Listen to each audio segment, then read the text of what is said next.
नमस्कार बच्चों, YouTube channel शिक्षालय में आप सभी का स्वागत है। मेरा नाम है रेणु यादव। कृष्ण जन्माष्टमी की अनंत अनंत शुभकामनाएं। और आइए अब बात करते हैं पढ़ाई की। कार्बन एंड इट्स कंपाउंड पढ़ रहे हैं हम। आज पढ़ेंगे स्ट्रक्चर ऑफ सोप।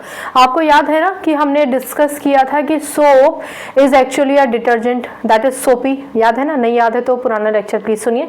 खैर, आज हम स्ट्रक्चर ऑफ सोप की बात करेंगे कि स्ट्रक्चर सोप का होता कैसा है। ये टॉपिक अपने आप में बहुत इंपॉर्टेंट है। क्लींजिंग एक्शन ऑफ सोप भी बहुत इंपॉर्टेंट है। वो cleansing action of soap lecture आपको समझ में बिल्कुल नहीं आएगा अगर आप स्ट्रक्चर ऑफ सोप नहीं समझेंगे। आप यहाँ पर देख रहे हैं, ये आपको एक टेल जैसी नजर आ रही है और ये मान लीजिए आप एक हेड नजर आ रहा है। ठीक है, तो ये टेल के नीचे लिखा है long hydrocarbon chain, short ionic part, oil soluble, water soluble. क्या है ये सब कहानी, समझाती हूँ। सबसे पहले कुछ टर्म समझिए जो मैं आपको बताना चाहती हूँ। एक तो होता है हाइड्रोफोबिक, ठीक है, हाइड्रोफोबिक BIC। तो हाइड्रो का मतलब है यहाँ पर पानी, वाटर, और फोबिक का मतलब होता है फोबिया। जानते हो ना फोबिया क्या होता है? आप कहते हैं ना हमें किसी चीज़ से डर लगता है। किसी को ऊंचाई से डर लगता है, किसी को कॉकरोच से डर लगता है, छिपकली से डर लगता है, एग्जाम से सबको ही डर लगता है। तो ये सब क्या है? फोबिया। डर मतलब फियर, मतलब phobia. Okay, so one is hydrophobic. याद रहेगा ना, हाइड्रो मतलब वाटर और फोबिक मतलब डर, यानी पानी से डर। दूसरा है हाइड्रोफिलिक। हाइड्रोफिलिक, ठीक है ना? फिलिक बढ़िया फीलिंग है, ठीक है। हाइड्रोफिलिक प्यार है, पानी से प्यार है। वाटर लविंग है, तैराकी का बड़ा शौक है, डाइविंग का बहुत शौक है। क्योंकि हाइड्रोफोबिक नहीं है, डर नहीं लगता, तो अच्छे से डाइव करना जानते हैं, मज़ा आता है, अच्छा पानी में स्विमिंग करना अच्छा लगता है, ठीक है, क्योंकि पानी से डर नहीं है। तो हाइड्रोफिलिक, ये बात समझ में आ गई। चलिए तीसरी चीज़ है सोडियम स्टेरेट। याद है सोडियम स्टेरेट? पिछली बार हमने पढ़ा था C17H35 COO negative Na positive. याद है ना? हमने कहा था कि सोप में ये एक लॉन्ग चेन होती है और ये एक आयनिक पार्ट होता है। सोडियम पैल्मिटेट की भी हमने बात की थी, पर आज हम इसका एग्जाम्पल ले लेते हैं। तो अब इसी एग्जाम्पल से हम इस स्ट्रक्चर को समझते हैं। ये जो आपको लंबी सी चेन नजर आ रही है ना, ये हाइड्रोकार्बन की चेन है, यानी कि C17H35। ये जो ओपन एंड होता है आप फर्दर क्लासेस में पढ़ेंगे, ये CH3 को रिप्रेजेंट करता है, CH2 इस तरीके से ये चेन है। ये कोई आपके एग्जाम में नहीं आएगा कि ओपन एंड क्या कहलाई जाती है, इस एंड का क्या मतलब होता है, नहीं। आप एक छोटी सी भी टेल बना के आ जाएंगे ना, तब भी कोई हर्ज नहीं है। आप सोचें कि आप पूरे 17 कार्बन कंटिन्यू बना दें, कोई फायदा नहीं है, वेस्ट ऑफ टाइम। आपको सिर्फ एक रिप्रेजेंटेशन देना है कि ओके ये है टेल पार्ट, राइट। ये एक लॉन्ग हाइड्रोकार्बन चेन है और ये ऑयल सॉल्युबल होता है। ऑयल, ग्रीस, घी, कोई भी चीज़, ठीक है, जो डर्ट हो, ठीक है, तो वो भी मतलब मैल, तो वो भी उसको, उससे प्यार है इसको, लॉन्ग हाइड्रोकार्बन चेन को। ऑयल, डर्ट, ग्रीस, घी, उन सब से प्यार है, मतलब उसके साथ ये खुश रहता है, पानी के साथ खुश नहीं रहता है।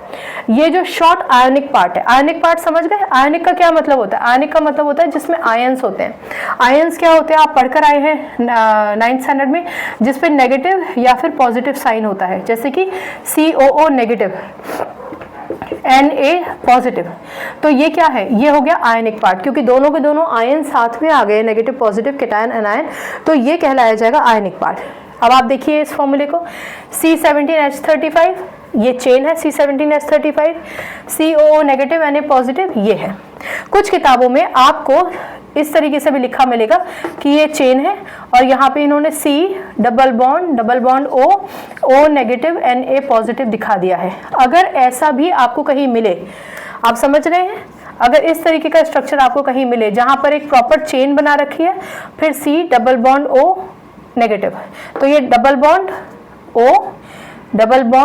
O नेगेटिव Na पॉजिटिव, यही है। पर मैं आपको सुझाव दूंगी कि 10th स्टैंडर्ड में क्योंकि ओपन स्ट्रक्चर लिखने के कोई अलग से तो नंबर नहीं मिलेंगे, तो अपने आप को किसी भी कॉम्प्लिकेशन, उलझन या कंफ्यूजन से बचाइए और जो स्ट्रेट चेन और आयनिक पार्ट जैसा आपको दिखा रखा है वैसा लिखिए। क्लियर हो गया?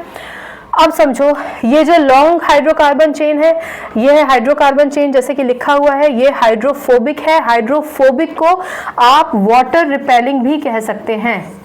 वाटर रिपेलिंग यानी कि पानी से दूर भागेगी, अगर आपको जिस चीज से डर है उससे आप दूर भागेंगे, वाटर रिपेलिंग या फिर वाटर हीटिंग। पर्टिकुलरली हम वाटर क्यों इस्तेमाल कर रहे हैं, क्योंकि इसका नेचर हाइड्रोफोबिक होता है। हाइड्रो मतलब वाटर, इसलिए वाटर रिपेलिंग या वाटर हीटिंग भी आप लिख सकते हैं। आप ये लिख सकते हैं कि long hydrocarbon chain is hydrophobic.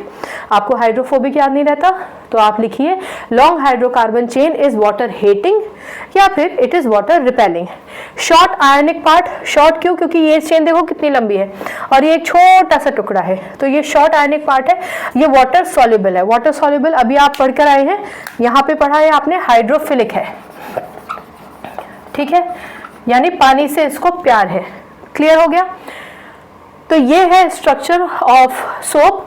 एक और चीज समझ लीजिए, जो सोप होता है, जब सोप को आप पानी में घोलेंगे तो ये 1 नंबर में आपसे सवाल पूछा जा सकता है कि सोप सॉल्यूशन क्या होता है। Then it is a colloidal solution. Colloidal solution समझते हैं क्या होता है? मैं ये सब हटा देती हूँ, इस समय ये काम का नहीं है। सिर्फ स्ट्रक्चर ऑफ सोप हमने आज पढ़ा है। पानी में गंदगी के साथ कैसे काम करेगा वो इस लेक्चर का पार्ट नहीं है, सिर्फ ये समझो क्योंकि ये बहुत इंपॉर्टेंट है। तो हम क्या बात कर रहे थे, कोलाइडल सॉल्यूशन। तो कोलाइडल सॉल्यूशन का मतलब होता है डिस्पर्स्ड फेज होना चाहिए एक, और एक डिस्पर्जन मीडियम होना चाहिए, ठीक है। डिस्पर्जन मीडियम मतलब जिस चीज में घुले पानी। फेज मतलब जो घुल रहा है, जो सॉलिड है। तो अगर आप डिटर्जेंट को पानी में डालते हैं तो डिटर्जेंट हो गया डिस्पर्स्ड फेज, सॉलिड ही है वो ग्रेन्यूल्स उसके, और पानी क्या हो गया, डिस्पर्जन मीडियम, जो घोलेगा अपने अंदर। और जब डिस्पर्स फेज और डिस्पर्जन मीडियम किसी में होते हैं तो उसको हम कहते हैं कोलॉइडल सॉल्यूशन।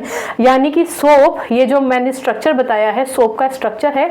अगर आप सोप को पानी में घोल देते हैं तो किस तरीके का सोल्यूशन आपको मिलता है, तो आप कहेंगे कोलॉइडल सॉल्यूशन। ये 1 नंबर का क्वेश्चन आपको मिल सकता है। स्ट्रक्चर ऑफ सोप आपको मिल सकता है 1 नंबर में मिल सकता है, 3 नंबर में भी मिल सकता है। इसका क्लींजिंग एक्शन बहुत ज्यादा इंपॉर्टेंट है, उसका हम आज जिक्र नहीं करेंगे। आज हमें सिर्फ स्ट्रक्चर ऑफ सोप पढ़ना था। इसको ध्यान से सुन लीजिए, इसको ध्यान से पढ़ लीजिएगा, समझ लीजिएगा। कल हम क्लींजिंग एक्शन ऑफ सोप करने वाले हैं, बहुत इंपॉर्टेंट है।